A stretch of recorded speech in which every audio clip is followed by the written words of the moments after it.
Ya, kita berjumpa kembali Bapak Ibu dan saudara-saudara sekalian pada pertemuan pada saat ini secara khusus untuk membahas kitab Amsal.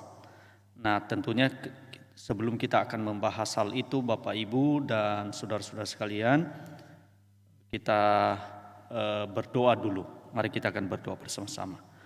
Bapa di surga, kami mengucap syukur atas segala kasih setia-Mu ya Tuhan, sehingga boleh kami membahas kembali kitab Amsal ini ya Tuhan.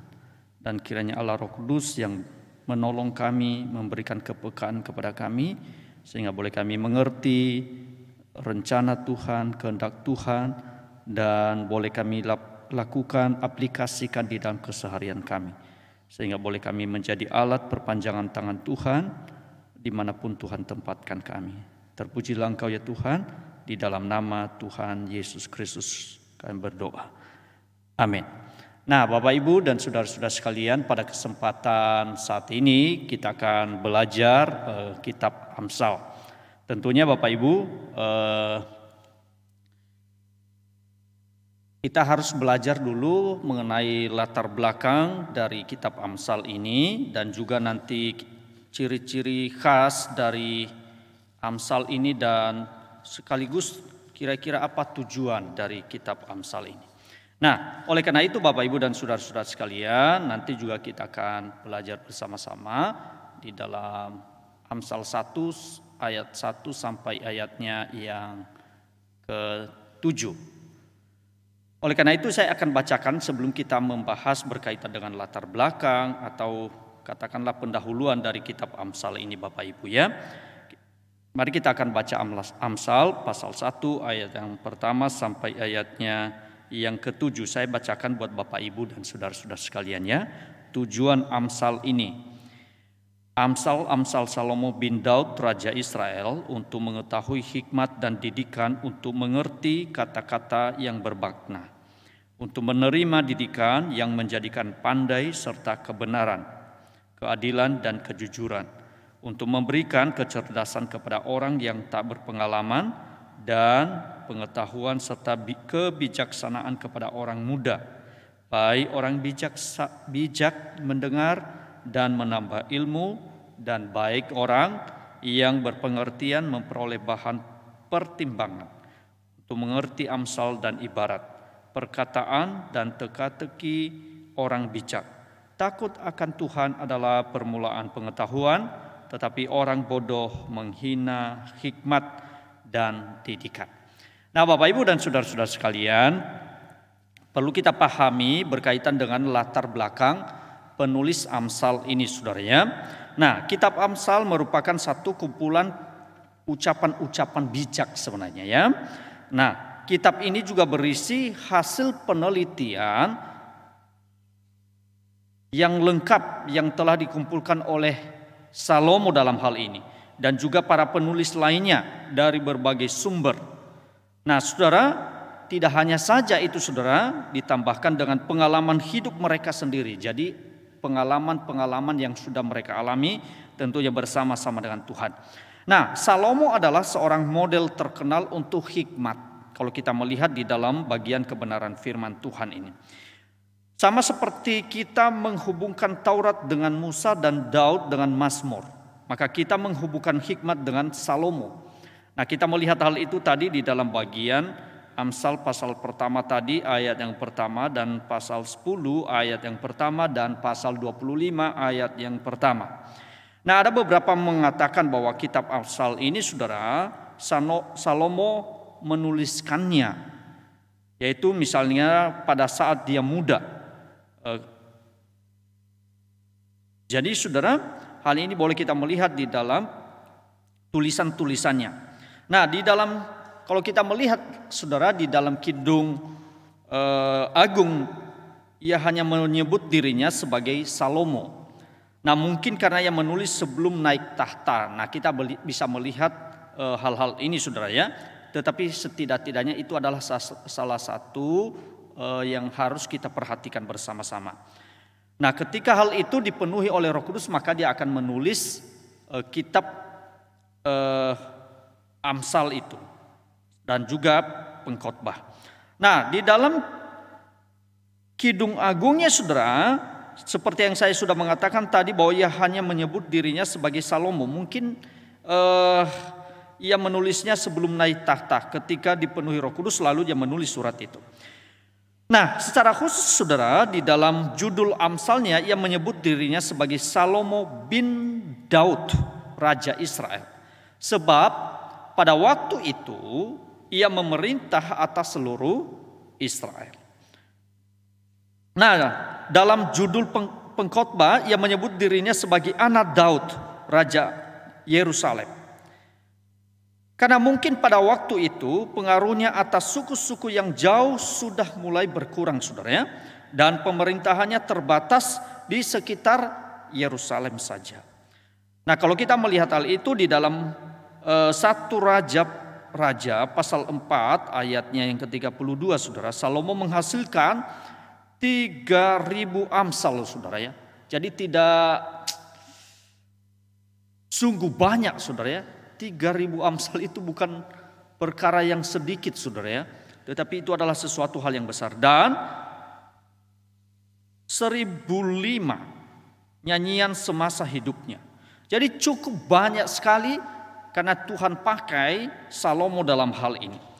Nama Salomo kalau kita melihat saudara disebutkan sebagai penulis pasal 1 sampai 24 dan juga pasal 25 sampai 29 yang dikumpulkan Hizkia.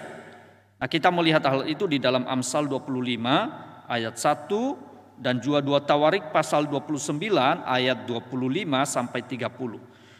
Nah, di sini kita melihat bahwa dia adalah seorang yang luar biasa kebijaksanaannya. Alkitab mencatat demikian saudara di dalam 1 Raja-Raja pasal yang ketiga ayat 9. Ya. Kita melihat hal itu dan juga 1 Raja-Raja pasal 4 ayat 29 sampai 34 kalau kita melihat hal itu. Nah, penulis lainnya yang disebut di kitab ini juga adalah yaitu penulis-penulis lainnya ya yang disebutkan dalam kitab ini, yaitu pertama adalah dikatakan orang-orang bijak. Nah, disebutkan sebagai pengarang atau penulis Amsal, dan kita melihat hal ini di dalam Amsal pasal 22 ayat 17 dan pasal 24 ayatnya yang ke-23. Saudara, seperti umumnya bangsa-bangsa timur Israel masa perjanjian lama itu saudara yang dipimpin oleh hakim maupun raja, pelayanan mereka itu didukung oleh imam ya, didukung oleh imam, para nabi dan juga pemimpin suku, bahkan ahli sejarah, bahkan juga penyanyi dan orang-orang bijak. Nah, orang bijak bertugas apa? Yaitu menasehati raja dalam segala hal yang dibutuhkannya. Ya, jadi pada zaman kalau kita melihat pada zaman Nabi Yeremia, orang bijak itu mempunyai kedudukan yang sejajar dengan imam dan nabi, saudara. Dan ketiganya sebagai apa? Sebagai saluran pengetahuan dari Tuhan. Jadi mereka itu sebagai saluran pengetahuan dari Tuhan. Yeremia mengatakan hal itu di dalam Yeremia pasal 18 ayatnya yang ke-18. Nah, penulis lainnya yang disebutkan di kitab ini, maksudnya di dalam kitab Amsal ini, yaitu Agur. Nah, kita melihat di dalam Amsal 30 hal itu saudara ya. Bahwasanya dia adalah anak dari Yake dari Masa. Masa adalah sebuah suku orang Arab sebenarnya, yaitu keturunan Abraham dari cabang Ismail. Nah, di dalam Kejadian 25 ayat 12 hal itu bisa kita melihat ya. Kejadian 25 ayat 12 sampai 14. Nah, memang suku-suku timur terkenal dalam hal hikmat saudara ya. Hanya saja tidak melebihi hikmat Salomo. Jadi Salomo itu dipakai oleh Tuhan dengan luar biasanya. Nah, hal ini bisa kita melihat bahwasanya tidak ada yang melebihi Salomo di dalam 1 Raja-Raja pasal 4 ayat 30 saudara ya. Nah, yang berikutnya saudara, di dalam bagian ini bahkan penulis lainnya yang disebutkan di kitab ini adalah yaitu Lemuel. Hal ini dicatat di dalam Amsal pasalnya yang ke-31 ayat 1 sampai ayatnya yang ke-9. Siapakah Lemuel? Lemuel adalah Raja Masa. Amsal singkat ini adalah nasihat yang bijaksana dari ibunya untuk apa? Untuk mempersiapkan dia menjadi raja yang bijaksana. Jadi saudara, Lemuel ini adalah Raja Masa.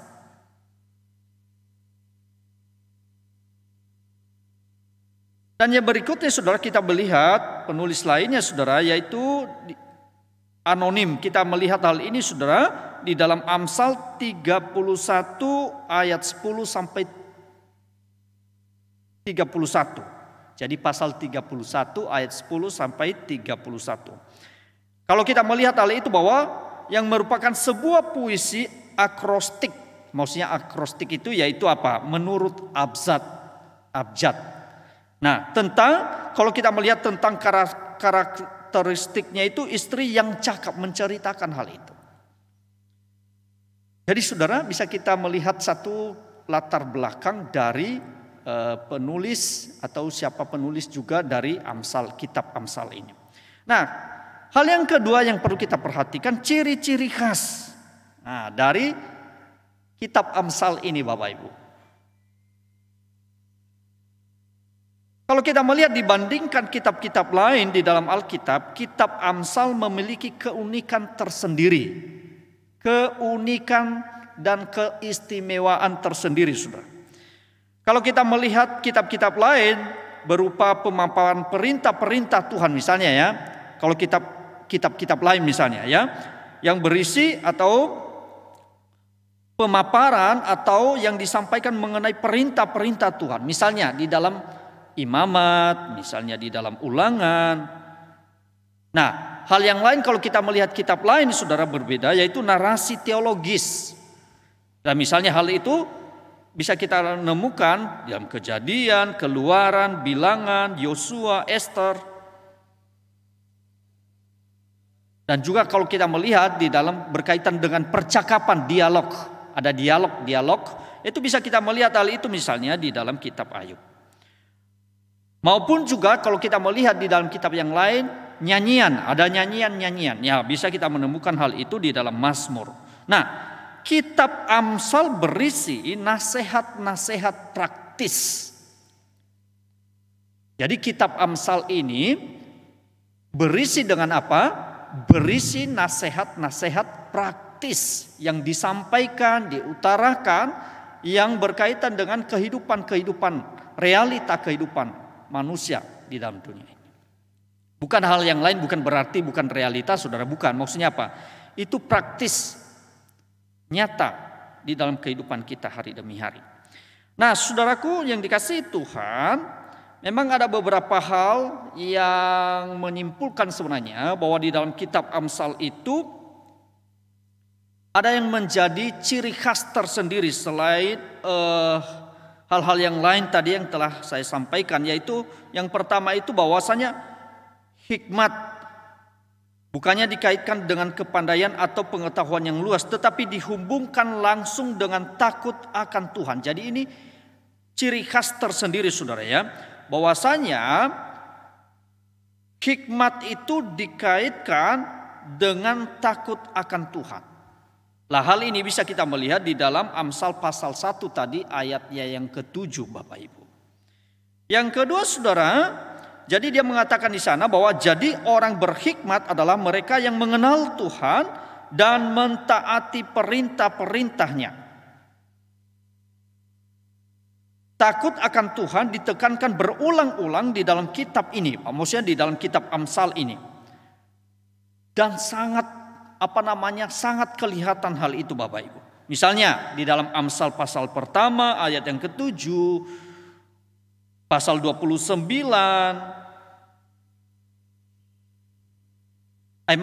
ayat 29, dan juga di dalam Amsal pasal yang kedua ayat yang ke-5, Amsal yang pasal yang ketiga ayat yang ke-7 dan juga pasal ke-8 ayat 13, pasal 9 ayat yang ke-10 dan pasal 10 ayat 27, pasal 14 ayat 26 sampai 27 dan pasal 15 ayat ke-16 dan juga ayat 33 dan pasal 16 ayat yang ketiga dan juga pasal 19 ayat 23 dan pasal 22 ayat yang keempat dan terakhir itu saudara pasal 23 ayat 17 dan pasal 24 ayat yang ke-21. Jadi saudara, di sini kita melihat saudara dikaitkan bahwa orang berhikmat adalah mereka yang mengenal Tuhan dan mentaati perintah-perintahnya. Itu sebabnya di dalam ciri khas dari Amsal ini, keistimewaan dari Amsal ini menekankan dengan berulang-ulang bahwa takut akan Tuhan. Yang berikutnya Bapak Ibu dan saudara-saudara sekalian, sebagian besar nasihat bijaksana di dalam kitab Amsal ini adalah dalam bentuk nasihat seorang ayah yang saleh kepada anak-anaknya. Kayak orang yang saleh, maksudnya orang yang takut kepada Tuhan, yang menuntun, menasehati, membimbing anak-anaknya. Dan yang berikutnya sudah, kalau kita melihat, inilah kitab yang paling praktis dalam perjanjian lama. Karena apa? Menyentuh lingkup prinsip-prinsip dasar yang luas untuk hubungan dan perilaku hidup sehari-hari yang benar. Prinsip-prinsip yang dapat diterapkan kepada semua angkatan dan kebudayaan. Itu adalah satu ciri khas saudara ya, yang boleh kita temukan di dalam kitab Amsal ini. Ciri khas yang berikutnya kalau kita melihat di dalam kitab Amsal ini yaitu hikmat praktis, yaitu ajaran saleh dan juga prinsip-prinsip hidup mendasar yang disajikan dalam bentuk pernyataan singkat dan mengesankan, yang mudah dihafalkan dan diingat oleh kaum muda sebagai garis pedoman bagi hidup mereka.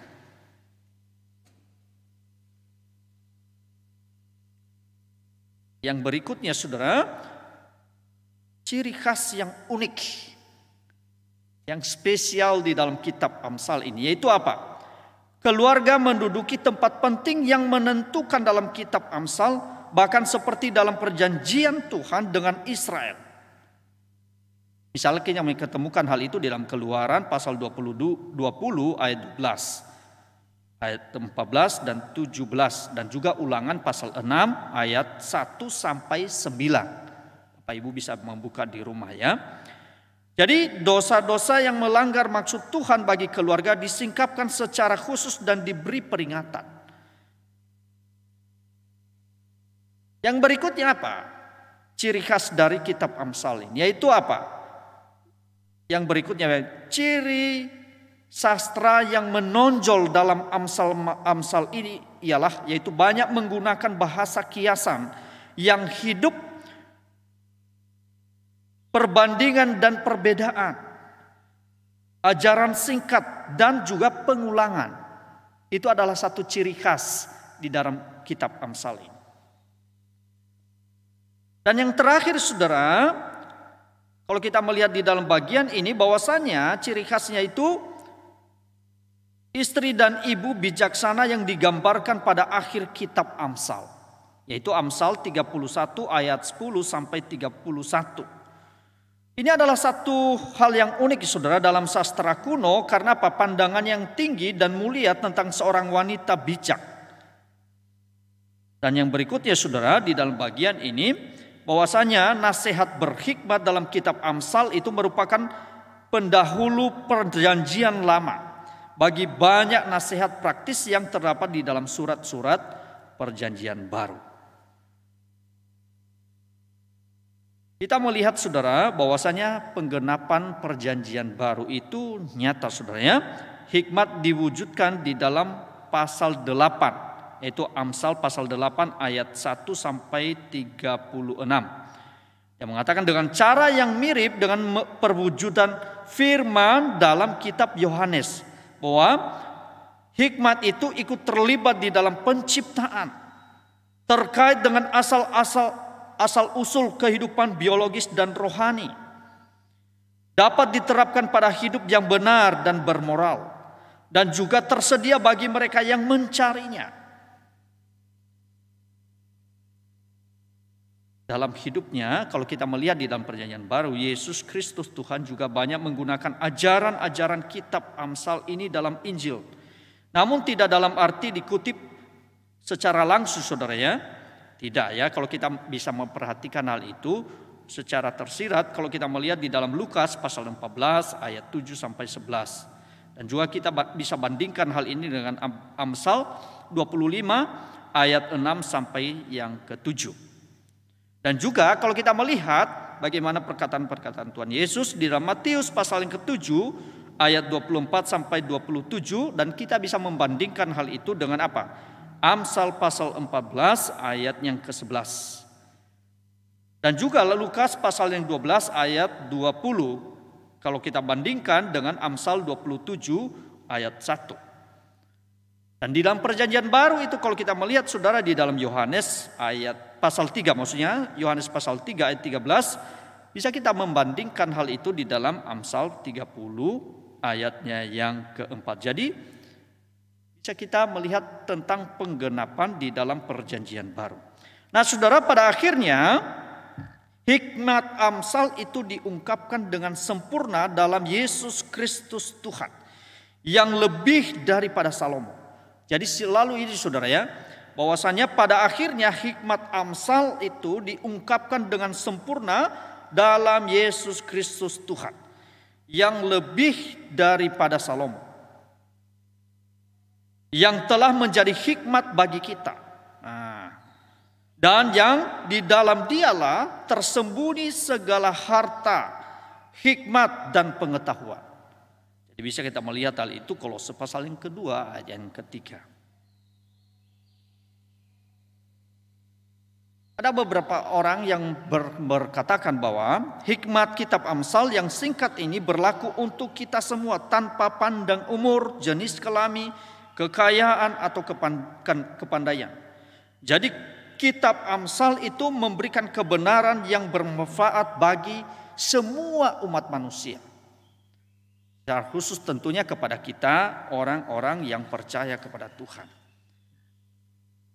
Bahkan juga beberapa orang menyampaikan bahwa walaupun apa yang tertulis adalah di dalam kitab Amsal ini saudara, bahwanya memang bermanfaat untuk semuanya.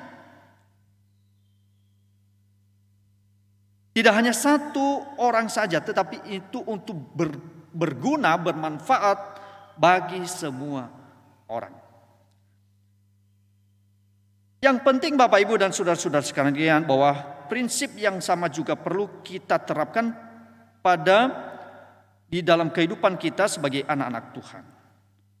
Ya, bahwasanya itu berguna untuk kehidupan kita di dalam menjalani kehidupan kita hari demi hari.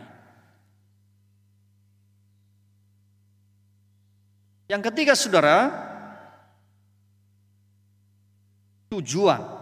Apa tujuan dari kitab Amsal ini? Kalau kita sudah melihat tadi latar belakang dari berkaitan dengan penulis, berkaitan dengan ciri khas yang unik, yang sangat spesial di dalam kitab Amsal ini, dan kita bisa pahami tentang tujuan.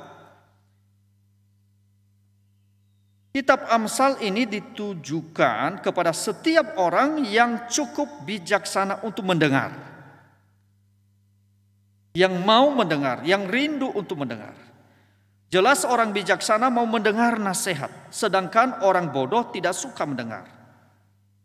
Ya, jadi tujuannya Amsal ini, kitab Amsal ini ditujukan kepada setiap orang yang cukup bijaksana untuk mendengar, yang mau mendengar, yang rindu mendengar. Jadi jelas orang bijaksana mau mendengar nasihat, sedangkan orang bodoh tidak suka mendengar.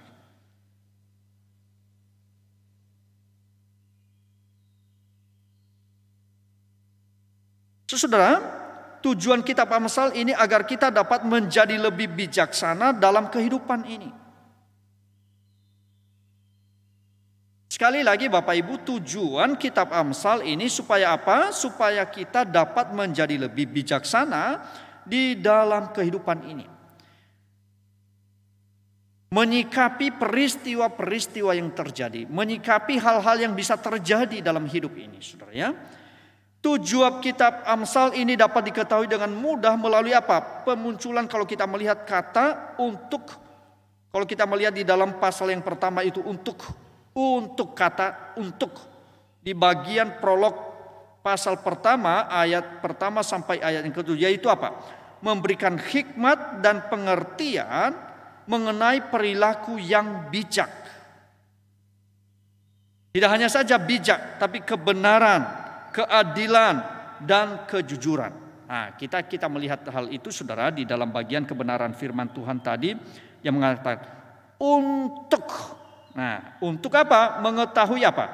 Mengetahui hikmat dan didikan untuk mengerti kata-kata yang bermakna. Jadi saudaraku yang dikasihi Tuhan, kata untuk di bagian prolog pasal pertama ini, ayat yang pertama sampai ke-7 itu, yaitu apa? Yaitu memberi hikmat dan pengertian mengenai perilaku yang bijak, kebenaran, keadilan, dan kejujuran. Sekali lagi hal itu dicatat di dalam ayat Amsal pasal pertama ayat 2 sampai ayat yang ketiga. Sehingga apa saudara? Sehingga orang yang tidak berpengalaman dapat menjadi orang bijak. Amsal pertama ayat yang keempat. Kaum muda dapat memperoleh pengetahuan yang bijaksana. Amsal pertama ayat yang keempat. Dan orang-orang bijak bisa menjadi lebih bijak lagi. Amsal pertama ayat yang kelima sampai ayat yang keenam. Jadi puncak dari tujuan tersebut dirangkum dalam kalimat takut akan Tuhan adalah permulaan pengetahuan. Ayat ke-7a. Yang mengikat semua tujuan poin sebelumnya itu. Jadi poin-poin yang sebelumnya tadi yang saya sudah jelaskan, bahwasanya puncak dari tujuan tersebut dirangkum dalam kalimat yaitu takut akan Tuhan adalah permulaan pengetahuan. Kalau kita melihat saudara, tema dari bagian ini saudara, temanya apa? Yaitu takut kepada Tuhan. Amsal pasal pertama ayat yang ke-7. Dan juga pasalnya yang ke-31 ayat 30. Jadi tema dari Amsal ini yaitu berkaitan dengan takut akan Tuhan. Ini menyiratkan betapa pentingnya konsep ini di dalam kitab Amsal. Itu menjadi hal yang prinsip. Itu yang menjadi hal yang menjadi dasar.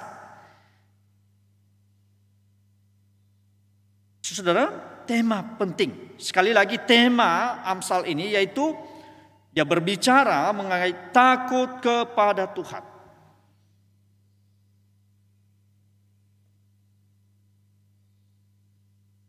Beberapa orang yang menyampaikan bahwasanya sekalipun Amsal pada hakikatnya adalah buku pedoman hikmat untuk hidup dengan benar dan bijaksana, landasan yang diperlukan oleh hikmat tersebut dinyatakan dengan jelas sebagai takut akan Tuhan. Landasan utama, menjadi dasar yang utama, yaitu takut akan Tuhan. Kalau kita melihat hal ini saudara, sama seperti kitab Mazmur, kitab Amsal merupakan juga sebuah koreksi. Ya. Tema yang mempersatukan kitab ini ialah hikmat untuk hidup dengan benar.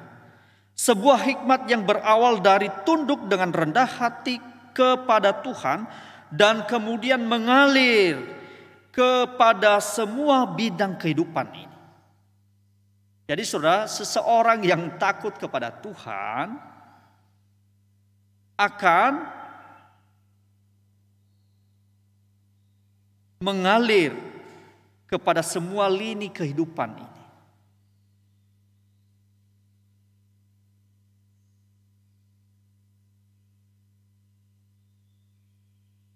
Jadi saudaraku yang dikasihi Tuhan,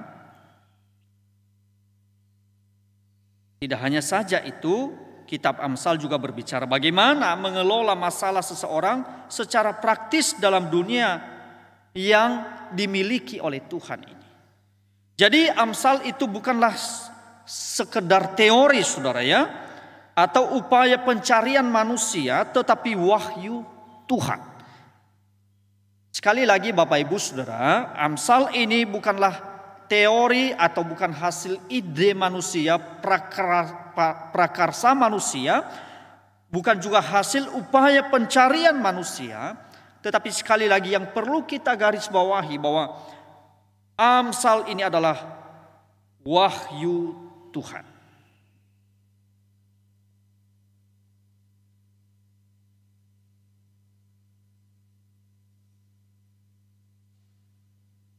Nah, Bapak Ibu dan saudara-saudara sekalian,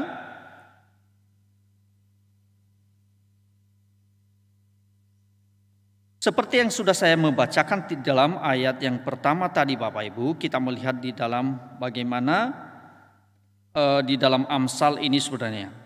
Di dalam ayat yang pertama tadi, Amsal Salomo bin Daud Raja Israel. Nah saudara, Amsal ini suatu pepatah, perbandingan atau pernyataan singkat padat yang mengungkapkan suatu prinsip atau sebuah pengamatan tentang perilaku manusia. Amsal-amsal Salomo ini yang sudah dituliskan ini saudara digubah untuk mengajar umat Tuhan. Khususnya untuk apa? Khususnya kaum muda. Bagaimana menjalankan hidup yang menyenangkan Tuhan. Memiliki hidup yang berhasil dan berbahagia. Dan menjauhkan kesusahan-kesusahan hidup yang diakibat oleh dosa. Dan hal itu bisa kita melihat di dalam ayat pasal pertama tadi, Amsal pasal pertama ayat yang kedua sampai ayatnya yang ke-6. Saudara, ini rancangan dari Amsal itu kalau kita melihat ya. Dan juga di dalam ayat 15 sampai 19. Saudara, sekali lagi di dalam bagian ini saudara, ketika kita melihat ayat pertama sampai ayat yang ke-7 ini, tujuan Amsal Salomo ialah kita melihat ada beberapa tujuannya. Yaitu yang pertama saudara, untuk mengetahui hikmat dan didikan. Untuk mengerti kata-kata yang bermakna, yang berfaedah, yang berguna untuk kehidupan ini.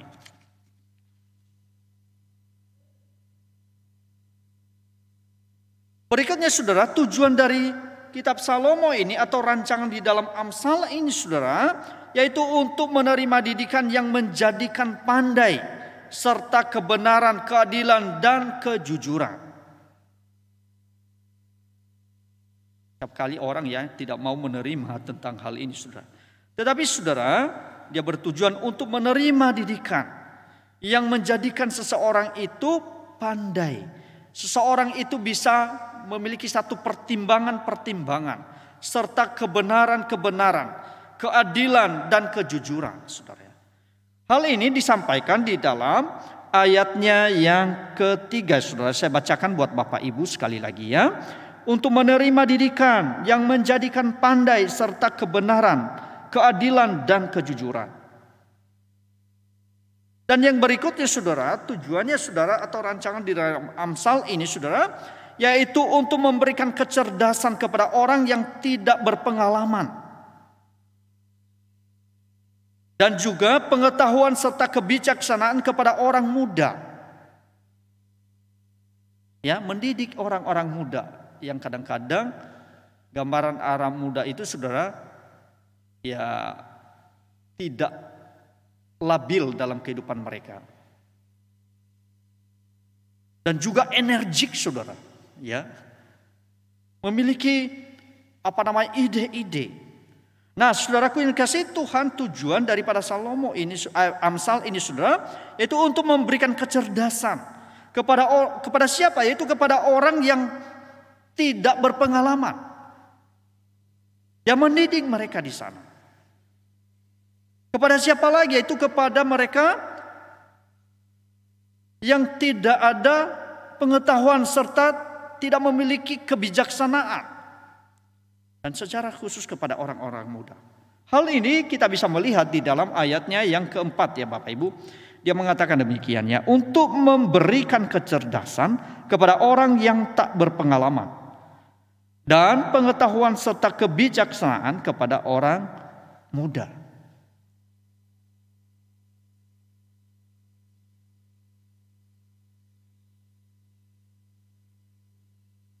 Yang berikutnya Bapak Ibu dan saudara-saudara sekalian, tujuan Amsal Salomo, kalau kita melihat di dalam bagian ini saudara, di dalam Amsal pasal pertama ini saudara, ia berkata demikian di dalam ayatnya yang ke-6.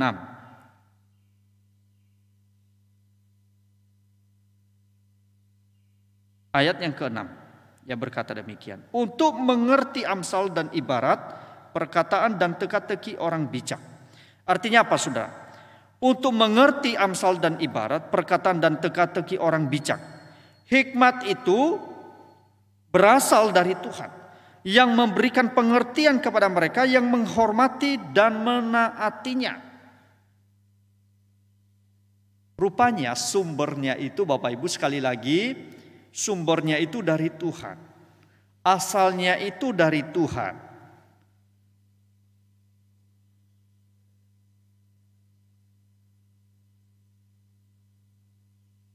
Bukan dari yang lain.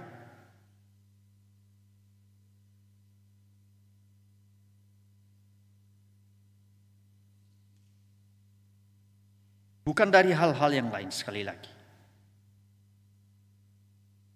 Jadi hikmat berasal dari Tuhan yang memberikan pengertian kepada mereka yang menghormati dan mentaatinya. Amsal pasal yang kedua ayat 6 dan sampai ayat 9 dan juga ayat sampai ayat 10.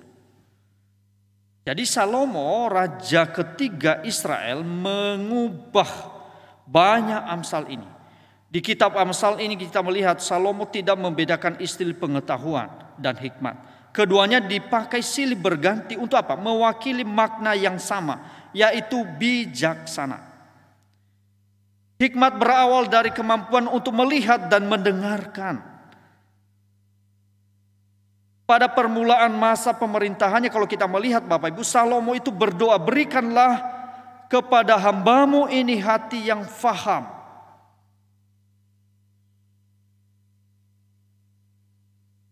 Itu menjadi doa Salomo di dalam 1 Raja-Raja pasal yang ketiga ayat 9 saudara. Kata faham dalam bagian ini berasal dari akar kata mendengar loh Bapak Ibu. Yaitu tetapi bukan asal mendengar saudara ya. Bukan hanya dengar, bukan maksudnya itu. Bukan. Melainkan mendengar dengan penuh perhatian. Penuh kesungguhan.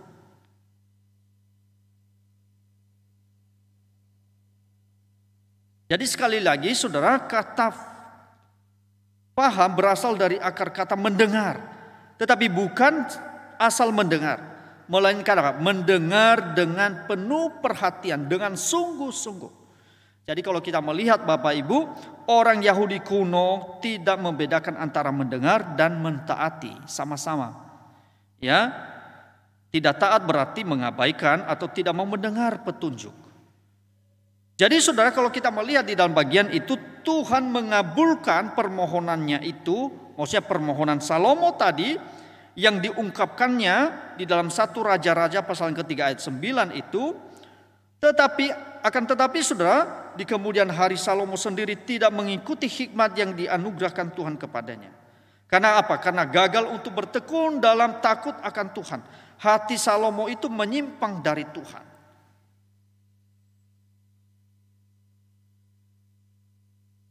Satu Raja-Raja pasal 11 ayat 1 sampai 11. Oleh karena itu baiklah orang itu sebenarnya baiklah dia mengatakan baiklah orang bijak mendengar dan menambah ilmu bahan pertimbangan. Mau siapa? Salomo itu mendorong kembali supaya apa? Supaya orang-orang itu semakin hari semakin untuk ada satu kerinduan bertekun mereka. Biarlah orang bijak itu mau mendengar. Baiklah orang bijak itu mendengar dan menambah ilmu sebagai bahan pertimbangan. .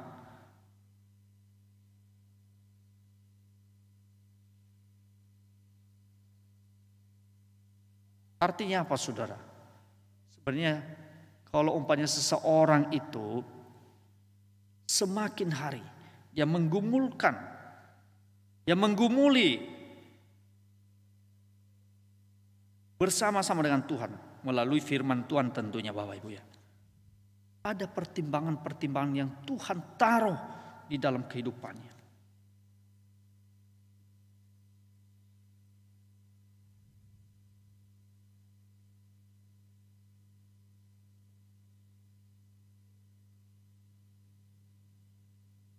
Artinya apa saudara? Artinya apa?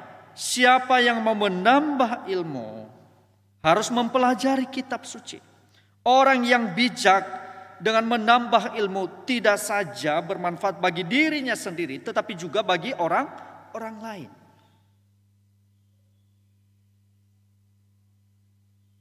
Orang yang tidak mendengarkan firman Tuhan, mendengarkan Tuhan, sang sumber hikmat itu adalah orang yang tidak takut kepada Tuhan. Sebenarnya dia adalah orang yang melawan Tuhan. Dia tidak mau membuka hatinya untuk Tuhan. Nah, Bapak Ibu dan saudara-saudara sekalian, di dalam bagian kebenaran firman Tuhan secara khusus di dalam ayatnya yang ke-7, dia mengatakan, saya boleh mengatakan itu suatu moto kitab Amsal.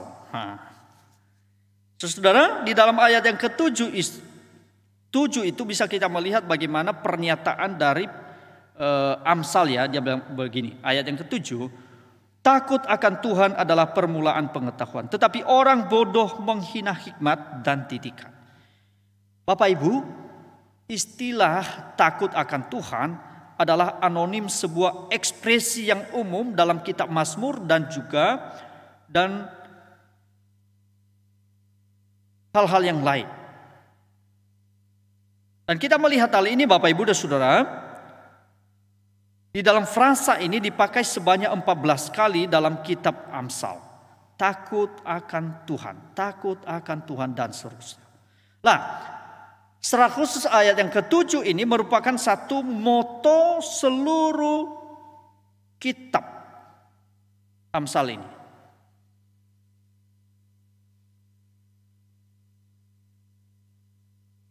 Beberapa orang mengira bahwa moto ini adalah tambahan yang dimasukkan dalam kitab ini untuk membuat kitab ini lebih berbau, dalam tanda kata berbau Tuhan. Tetapi sebenarnya moto ini tepat berada di sini saudara ya. Sangat tepat sekali. Karena menjadi adalah menjadi dasar tadi, menjadi sumber. Karena memang dengan takut akan Tuhan itu menjadi sumber hikmat tadi, menjadi landasan, menjadi dasar yang kokoh. Seseorang yang takut akan Tuhan itu akan mempengaruhi, akan lini kehidupannya. Bagaimana dia berpikir ketika sesuatu hal yang terjadi dalam hidup ini, ada satu pertimbangan. Ketika dia memutuskan segala sesuatu. Dan banyak hal lagi.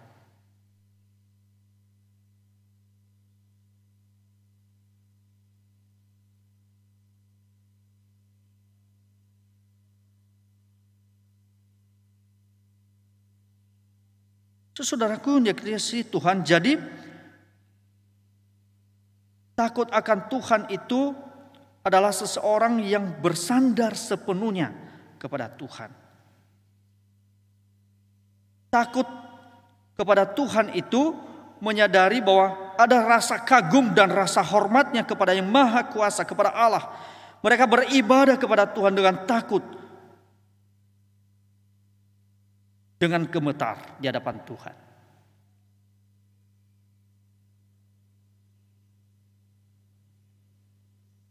Takut akan Tuhan itulah hikmat, dan menjauhi kejahatan itulah akal budi.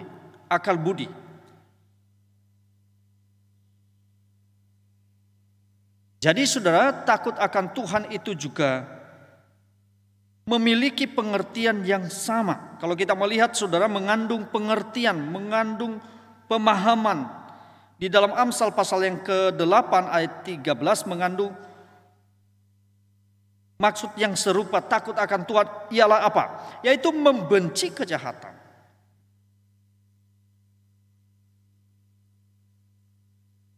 Jadi saudara, langkah pertama dari pengetahuan, hal yang paling penting yang kita harus lakukan ialah takut akan Tuhan.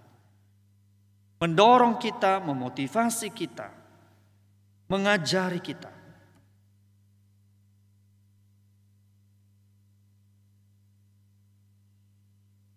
Alkitab mengajarkan, menyampaikan kepada kita bahwasanya menurut ajaran Alkitab itu seorang yang pandai tanpa Tuhan adalah seorang yang bodoh.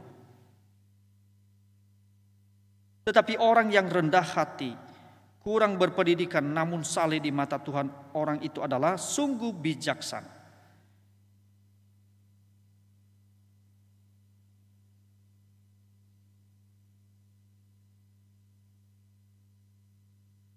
Saudaraku, hal itu bisa kita melihat ya di dalam 1 Korintus 1 ayat 20 ya.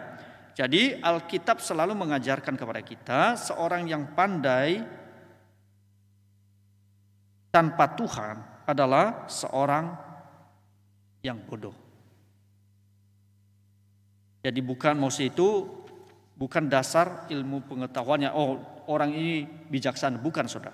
Tetapi orang yang takut akan Tuhan, itulah orang yang bijaksana. Jadi Bapak Ibu dan saudara-saudara sekalian, kalimat ini kita bisa melihat takut akan Tuhan itu menampilkan Tuhan sebagai aktor di balik semua peristiwa. Oleh karena itu dalam kehidupan kita sebagai orang-orang percaya kepada Tuhan, apakah benar kita takut akan Tuhan?